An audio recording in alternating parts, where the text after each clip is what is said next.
Okay, I can hear you now. Why are we wasting time on this? It's increased productivity generally and normal capital. I want to begin early on. You were not supposed to be an actor. It was wonderful. Dnes je 26. dubna 2024 a je moc fajn, že se znova setkáváme u mého nezávislého zpravodajského pořadu Světlo nad mraky. Nezávislého proto, že vám jednak prezentuji faktické informace bez vedlejších zájmů a také proto, že veškeré výdaje jdou z mé vlastní kapsy, že za mnou nestojí žádná osobnost, žádný mecenáš a také proto, že mi přispíváte na tento pořad, za což jsem moc vděčný, protože mé technické zajištění stojí kolem 9 000 korun a jsem rád, že za měsíc duben jste mi poslali částku v hodnotě 2 500 kč.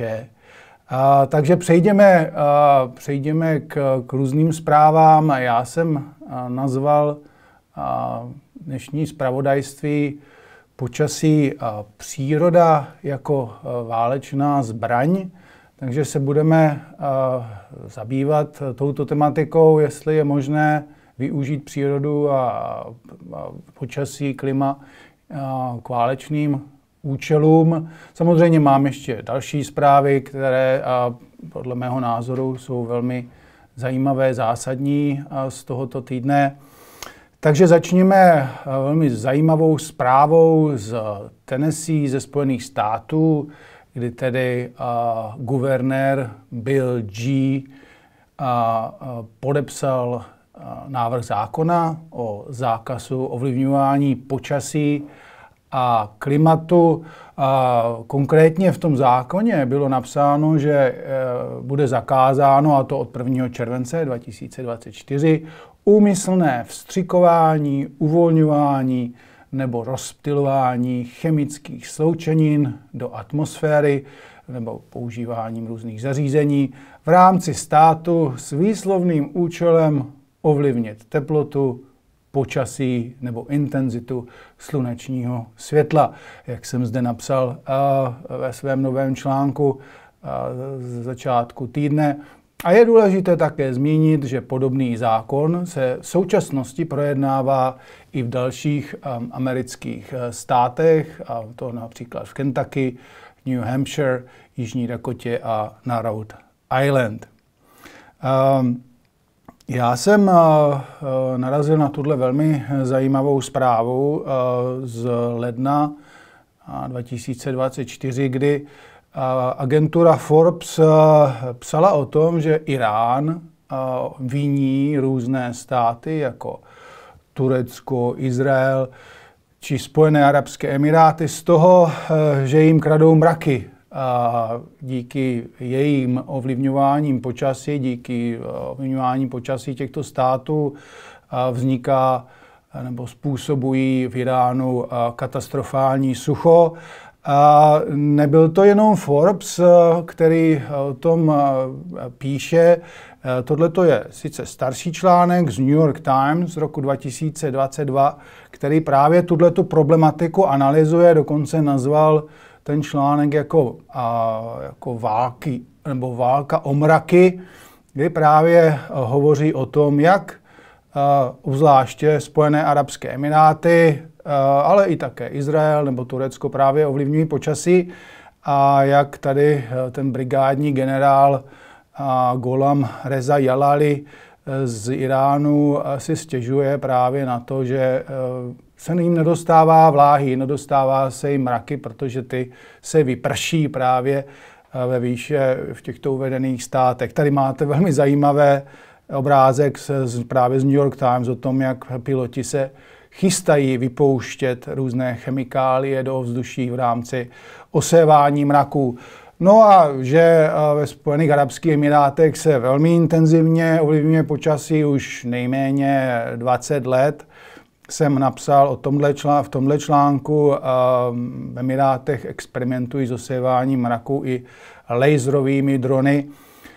právě o využívání elektromagnetických vln, ionizace mraku a využívání laserů pomocí dronů se v mainstreamu takřka vůbec nepíše, takže určitě doporučuji, přečtěte si ten článek. A i v tom článku právě zmiňuji některé odborníky, které varují, že by se počasí mohlo využít k válečným účelům.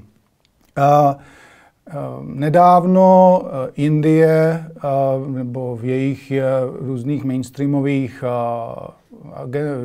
stanic nebo novin jako Economic Times a dalších analyzovali to, že Čína rozšiřuje své strategie ovlivňování počasí a právě dokonce v tomhle článku varují, že by se mohlo počasí pro Čínu stát jako určitou zbraní a jestli teda Indie je schopná vlastně se tomu nějakým způsobem vyrovnat.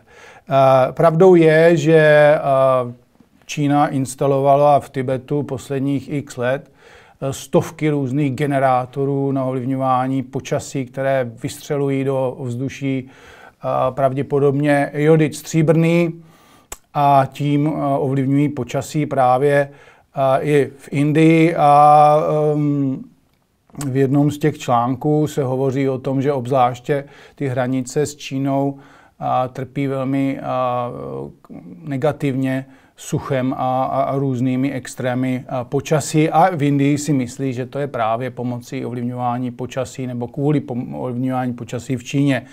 Je nutné zmínit, jak tady je článek na CNN, že Čína plánuje do roku 2025 rozšířit své činnosti a své aktivity ovlivňování počasí na území větší než Indie, což teda je obrovská teritorium, které teda Čína v rámci počasí dokáže, aspoň říkají, dokáže ovlivnit. Že by se počasí využívalo pro válečné účely, by nebylo vůbec žádnou novinkou. Připomenu zde válku ve Vietnamu, operace Popeye, kde americká armáda vyzkoušela přes 80 různých chemických částic v rámci ovlivňování počasí a prodloužení monzunových dešťů. Tady vidíme o tom článek z roku 1972 z New York Times, ale celkem velmi informovaný, dobře ozdrojovaný a popsaný článek je o tom i v iDnes.cz. Poručíme větru dešti, Američané si za války hráli s počasím nad Vietnamem z roku 2018. Velmi doporučuji, dobře napsané. No a nebyl to samozřejmě jenom válka v Vietnamu. Co víme, tak co se objevilo teda v mainstreamovém tisku, tak americká armáda se snažila CIA ovlivnit sklizeň na Kubě, konkrétně cukrové třtiny. V rámci operace Nile Blue chtěli vytvořit sucha, aby úroda byla velmi nízká. Takže toliko takové jakési dávné historie, to bylo někdy v 50. letech, ale chtěl bych upozornit na velmi zajímavý, je to studie americké armády z 90. let, konkrétně z roku 1994, pod názvem Spacecast 2020. Je to odtajněný materiál, který, jako kdyby u nás máme ten zákon o svobodných informací, tak americká armáda musela uvolnit na požadavek tenhle materiál. Je teda dost začerněný, ale jsou tam některé velmi zajímavé věci a já tady z toho vyberu pár.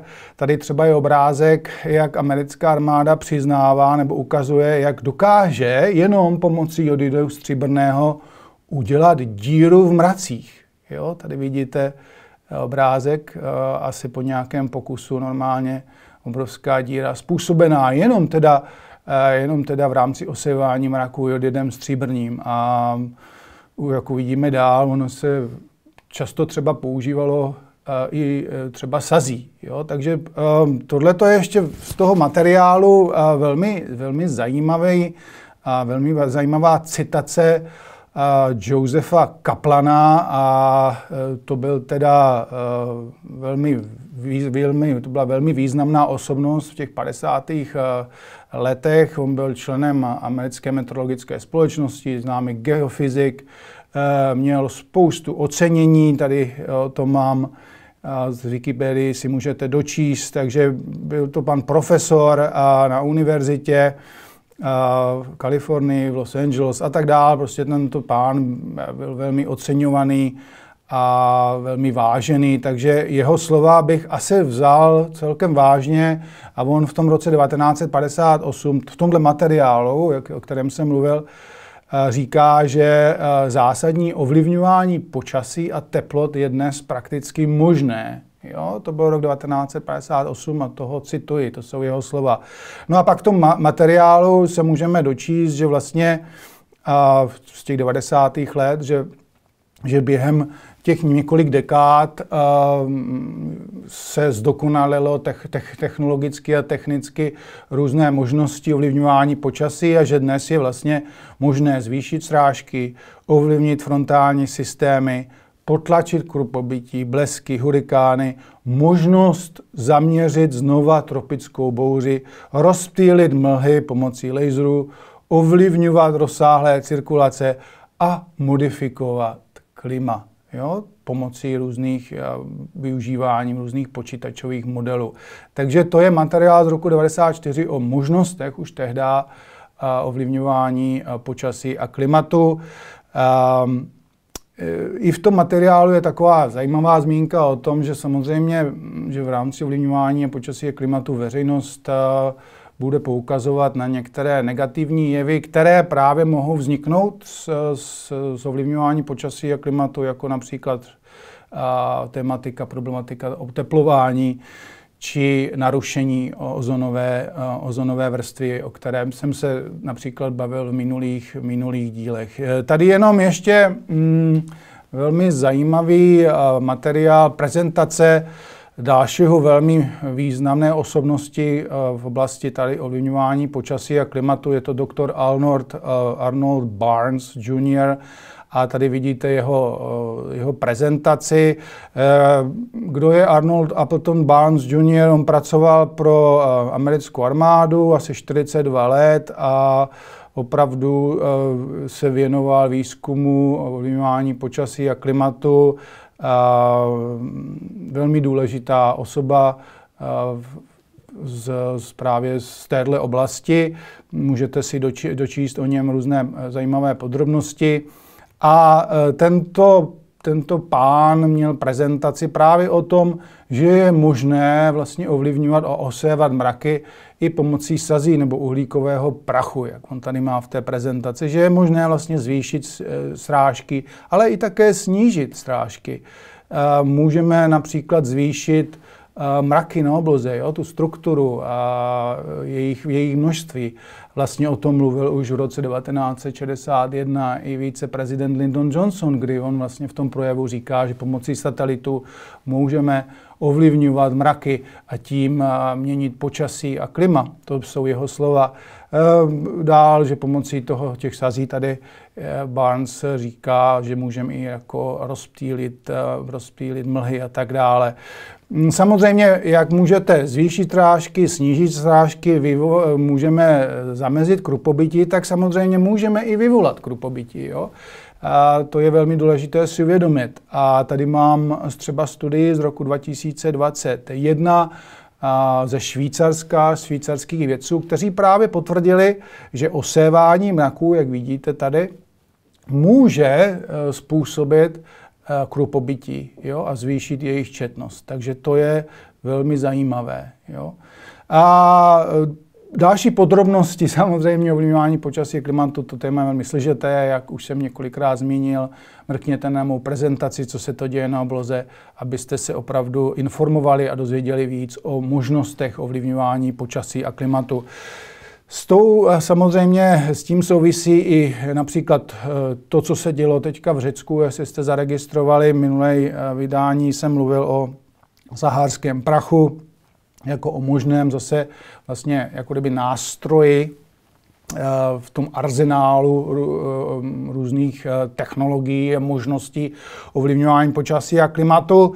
Takže o sahárském prachu dneska mluvit nebudu. Pokud by vás to téma zajímalo, mrkněte a podívejte se na ten minulý díl. Ale samozřejmě to, co tam teda zažívali v Aténách, tak to bylo mnohem horší, to, co vlastně jsme měli zde v Česku zhruba před 14 dny. Ale na co bych se chtěl zaměřit, jako vlastně taková potenciální možnost ovlivnit jako další nástroj k ovlivnění počasí a klimatu, je erupce různých vulkánů, různých sopek, protože minulý týden, jestli jste zaregistrovali, tak v Indonésii vybuchla sopka, Ruang, a tady máte z toho nějaké obrázky a je to vlastně dál právě v souvislosti s tím, co bádám v rámci ovlivňování počasí a klimatu, protože jsem našel tenhle citát ministra obrany, amerického ministra obrany Williama Cohena z roku 1997, který sdělil toto. Různé druhy ekoterorismu se ve světě již používají. Pomocí elektromagnetických vln je možné změnit klima, vyvolat zemětřesení či sopečnou činnost. Jo, to jsou slova ministra obrany z roku 1997. A v tom článku avizovaném, který jsem už ukázal, tak tam právě se třeba hovoří o tom, jaké jsou dopady výbuchu těch sopek právě třeba na klima, jo, na ochlazování planety, oteplování planety. A oni právě zmiňují, že oxid siřičitý, který se dostane do té nižší stratosféry, je vlastně schopný zamezit nebo zastínit ten sluneční svit a odrážet paprsky a tím vlastně ochladit planetu. A je potřeba, že ještě zmínit, že vlastně ten oxid siřičitý a ten prach dokáže v atmosféře pobývat i několik měsíců, jo? Což je vlastně důležité i v rámci toho geoinženýrství, o kterém se dnes nejenom mluví, ale už teda jsou různé ty pokusy, jak už jsem zmínil ve svém článku, pokusy zastínit slunce, probíhají pokusy, nebo proběhly ve Spojených státech už 2, Make Sunset a teď ten poslední před 14 dny, tuším, a pod názvem CARE, a potom ten projekt ve Velké Británii, projekt Satan, ve zkratce nezávislého výzkumníka, který vypouštěl oxid siřičitý pomocí balónů do nižší stratosféry. Jo. Takže vlastně to už probíhá a samozřejmě otázka je, jestli by se třeba nemohlo využít k zastínění slunce a k ochlazení planety i té sopečné činnosti. Nicméně je důležité zde upozornit, jak vidíte v článku NASA, úplně si vědci nejsou jistí, jestli z dlouhodobého hlediska výbuch těch sopek povede opravdu k ochlazení ta planety, jestli naopak právě nebudou tyhle částice ve stratosféře ba naopak reagovat a působit spíš jako skleníkové plyny. Jo, jak právě o tom píší v tomhle článku. A není to teda jenom oxid siřičitý, je to spoustu té vody, které se vychrlí do stratosféry, potom vzniknou tam takové krystalky, které odráží právě jednak odráží sluneční svět, ale na druhé straně vlastně jednají nebo působí jako právě ty skleníkové plyny. A vemte si, že třeba ta Tonga, ten sopečný výbuch před 2 lety vychrlil do ovzduší až 50 milionů tun vody. Určitě znáte z historie, kdy v roce 1816 jsme zažili právě v Evropě rok bez léta, kdy vybuchla sopka Tambora a teda ty dopady byly takové, že vlastně se nemohli jsme v Evropě tady vůbec nic pěstovat a ten rok byl obrovským hladomorem pro lidi z Evropy. Takže sopečných výbuchů z zvláštního důvodu přibývá. Teď samozřejmě třeba máme další sopka na Islandu. Zde velmi zajímavá statistika ze stránek Národního muzea přírodní historie, kde se můžete podívat, že v současnosti máme asi 40 aktivních sopek ve světě, ale tenhle graf je velmi zajímavý, že od těch 50. let, že vlastně už od té průmyslové revoluce postupně přibývá těch aktivních sopek a sopečných výbuchů. A od těch 50. let, kdy teda ty technologie možná na i aktivaci zemětřesení či sopečných činností, jak říká teda ministr obrany William Cohen, tak podívejte se, že vlastně se takřka zdvojnásobily, jo, ty počet vlastně těch sopečných výbuchů.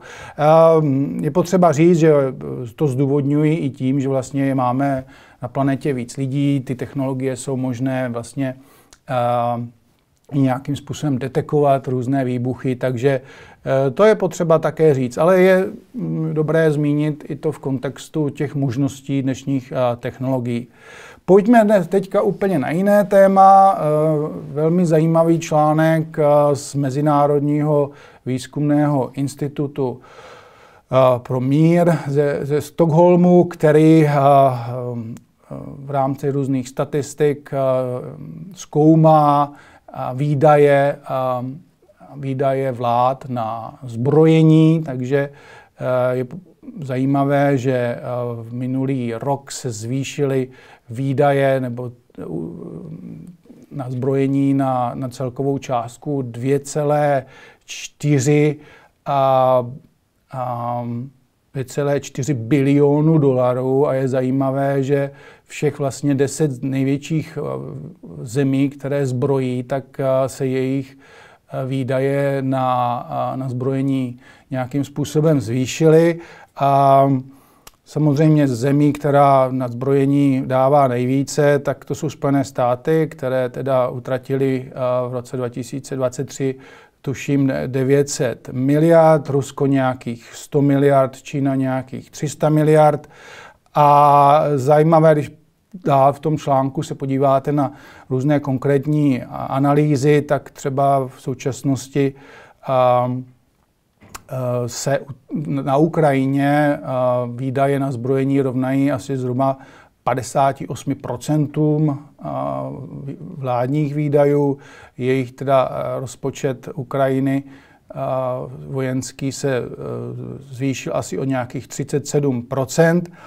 A co je ještě zajímavé, co jsem tady zaregistroval, třeba Polsko se řadí mezi Jižní Súdán a Demokratickou republiku Kongo k zemím, kde rostly právě výdaje na zbrojení nejvíce a dokonce v Polsku to bylo o nějakých 75%, v Jižním Súdánu 78% a v Kongu nebo v tom Demokratické republice Konga asi o 105%, takže v Polsku je v tom vlastně jedna z takových nejrychlejších zemí, kde rostou výdaje na zbrojení, které tam teda v minulém roce byly zhruba kolem 31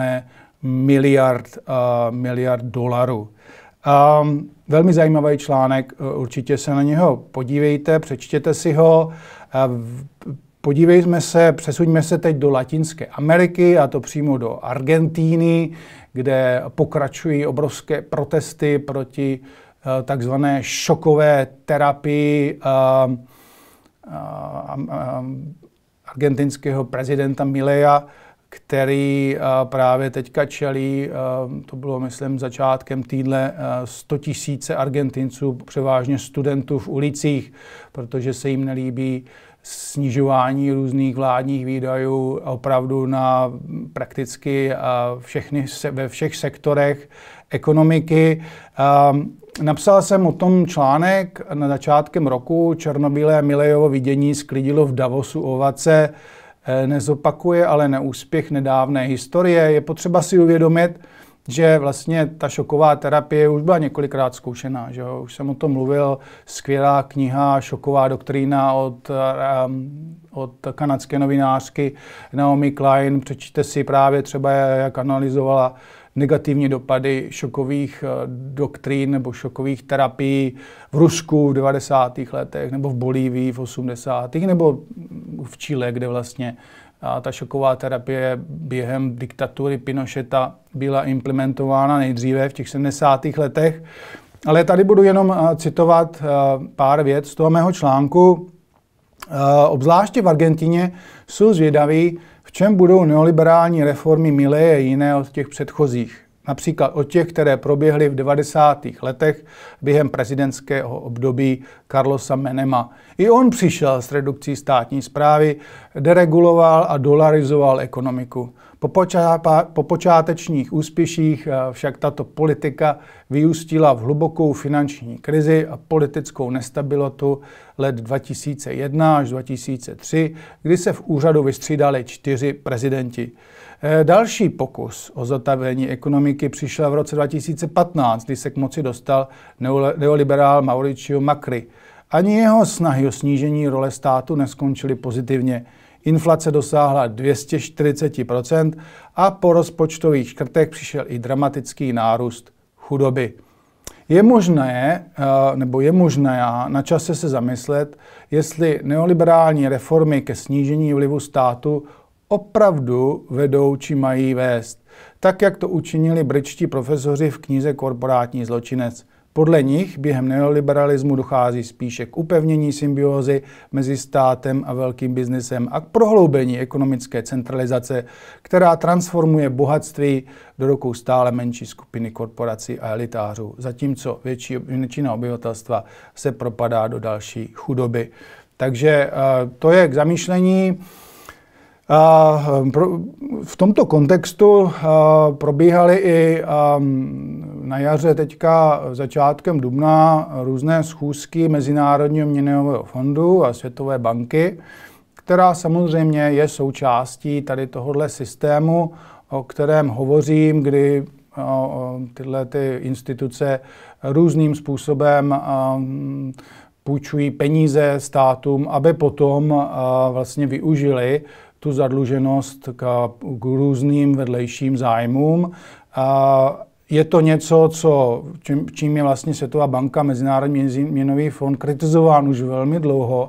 Já si pamatuju, když jsem studoval ve Spojených státech v těch 90. letech, to byla obrovská kampaň celosvětová pod názvem 50 years is enough. Jo, už máme toho dost po těch 50 letech. To bylo vlastně výročí vzniku Světové banky v tom roce 1994, kdy ta banka, myslím, právě vznikla v roce 1944, takže to bylo těch 50 let.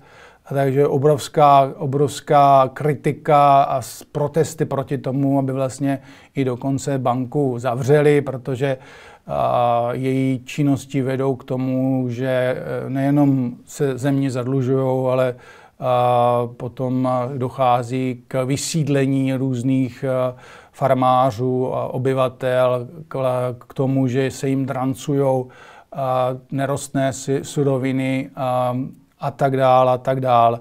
Takže vidíte, 30 let po této kampani se moc nezměnilo.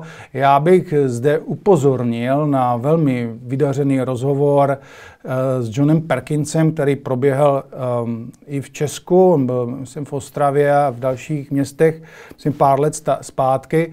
A tady natočil vlastně rozhovor a doporučuji se na něho podívat. A jenom z popisu toho videa budu citovat. John Perkins pracoval jako vedoucí poradce v konzultační firmě Světové banky. Byl bohatý, úspěšný, jednal se státníky po celém světě. Postupně ale došel k přesvědčení, že ekonomická pomoc rozvojovým zemím je jen sofistikovaný způsob, jak okrádat tyto země o jejich zdroje, chudé ožebračit a kolaboranty ocenit. Napsal světový bestseller knihu Zpověď lovce ekonomik a přešel na druhou stranu.